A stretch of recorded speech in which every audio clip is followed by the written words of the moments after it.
together. They're working hard. If I single one guy out, I look over on the other side and I go, wait a minute, he's just fighting as hard as the other guy. So that group was a pretty good group.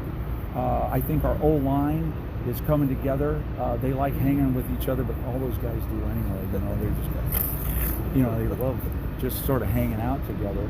And but we have some special talent around the perimeters. I think our running backs are solid. They all look like they kind of come out of the same.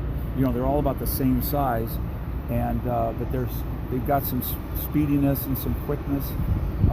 We had a big group of receivers, and they continued to get little aches and pains. So we ended up having to be careful with our receivers because we ended up with a few. Nobody got injured for the season, but we had a few that ended up just taking a yeoman's load of the work. I had two quarterbacks. I expected when we started, I was going to have four. One went to an NFL team, and one of our young men had family issues with his mom getting real sick, and he needed to go back and support his dad and their family.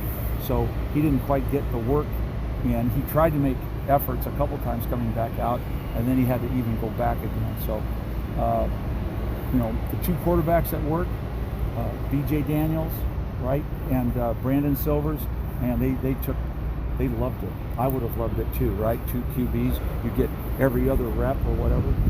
So they got a lot of work, and so they elevated themselves as the two main guys right now. For the next phase, when you go to Houston, what do you expect to get done in Houston? Yeah. And how's all that going to work with the other 7 teams? Well, all 8 teams go there, and we have our own program, so we'll work separately.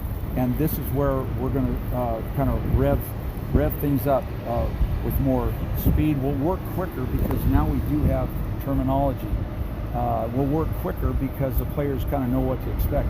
But then the big thing is we get to put on pads and actually hit and play football in practice against each other, and hitting with shoulder pads, with full gear, and be much more aggressive and sudden.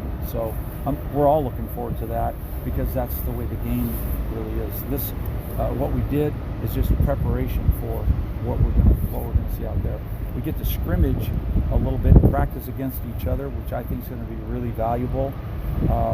And then, here we go. We get to play the season.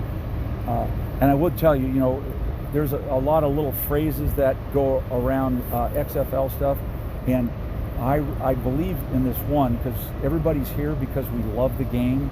So we say, for the love of the game. And it really is true that these players are here because they truly love what they're doing. And I think that helps us as coaches to really kind of pour ourselves into help get them better so we can have a really good team here.